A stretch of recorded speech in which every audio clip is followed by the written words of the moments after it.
our foreign policy would take into account this revolution.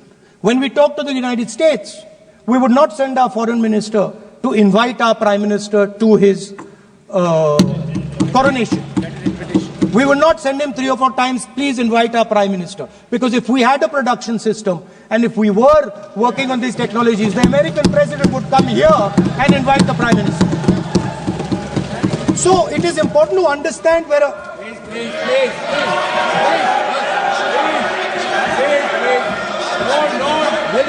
Foreign policy.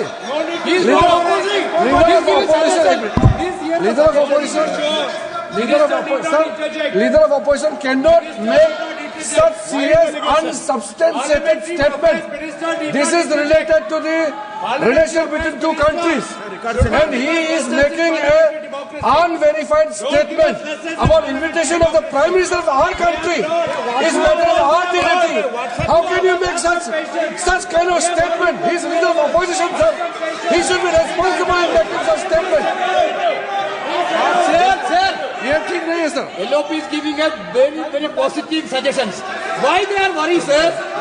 For the country, he is giving. Leader of opposition has the information from any official source. He must inform the House. If leader of opposition has the information, please inform the House. Who has told you that foreign ministers visited for the purpose which you have mentioned? You must specify it. So, I'm sorry that disturbed you, that question. I apologize for disturbing your peace of mind. It's okay. I've apologized. I've apologized for disturbing your peace of mind. I'm sorry. Apologize for lying to the House. ऐसा नहीं होता है.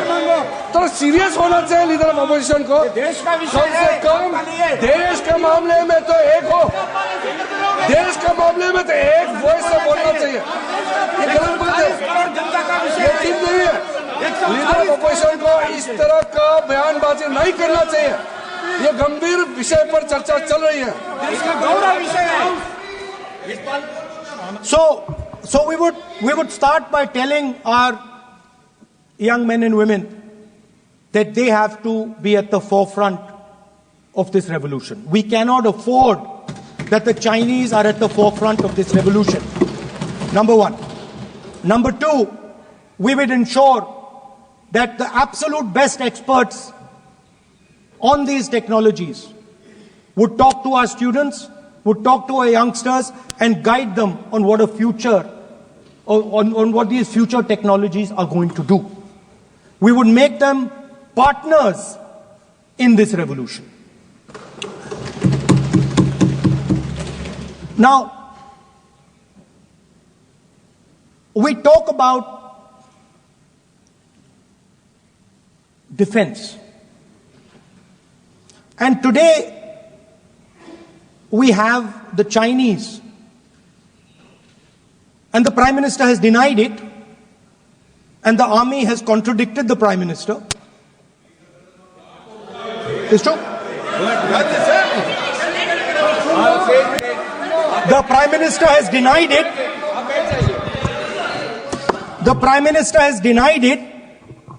And the army has disagreed with the Prime Minister that China is sitting on 4,000 square kilometers of our land, of our territory.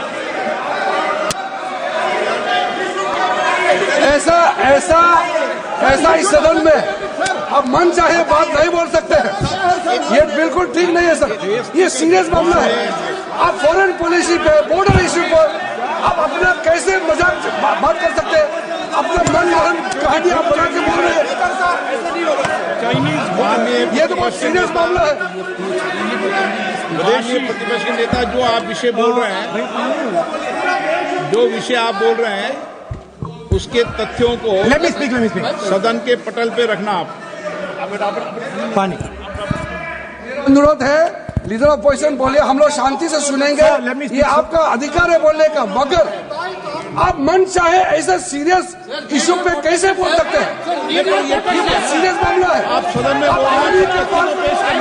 से बोलते हो, foreign minister का बात कर देते हो, सीमा का बात ऑफिशियल वर्जन से अलग बात ऐसे करते विषय हैं। पर ऐसा मत बोलिए, ये देश के लिए ठीक जैसे नहीं विषय है। महत्वपूर्ण विषय है। आपको सीरियस होना इन पर पड़ेगा आप लीडर ऑफ निश्चित तथ्य ऑपोजिशन। पेश करना है। ये गंभीर मामले को आप ऐसा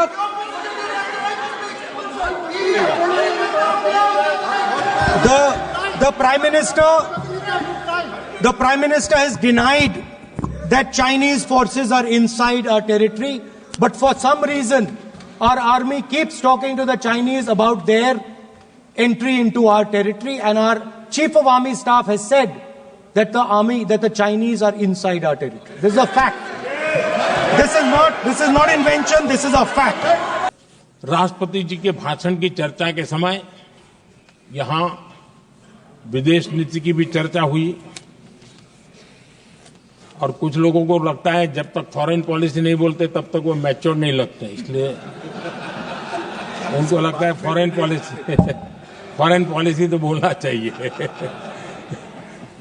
फिर भले ही देश का नुकसान हो जाए। मैं ऐसे लोगों को जरा कहना चाहता हूं,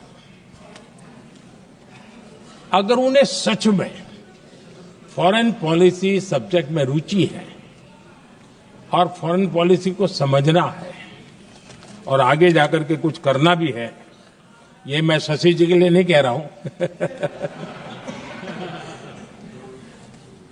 तो मैं ऐसे लोगों को कहूंगा एक किताब जरूर पढ़ें। हो सकता है उनको बहुत फिर कहां क्या बोलना उतनी समझ हो जाएगी। वो किताब का नाम है JF case forgotten crisis. JF Kennedy की बात है। JF केस फॉरगॉटन क्राइसिस नाम की किताब है। ये किताब एक प्रसिद्ध फॉरेन पॉलिसी स्कॉलर ने लिखी है और इसमें महत्वपूर्ण घटनाओं का जिक्र है। इस किताब में भारत के पहले प्रधानमंत्री और वो विदेश नीति को भी नेतृत्व करते थे। इस किताब में पंडित नेहरू और अमेरिका के तब के राष्ट्रपति जॉन एफ कैनेडी के बीच हुई चर्चाओं और निर्णयों का भी विस्तार से वर्णन है। जब देश ढेर सारी चुनौतियों का सामना कर रहा था, तब विदेश नीति के नाम पर क्या खेल हो रहा था, उस किताब के माध्यम से सामने आ रहा है। और इसलिए मैं कहूंगा कि जरा ये किताब पढ़िए।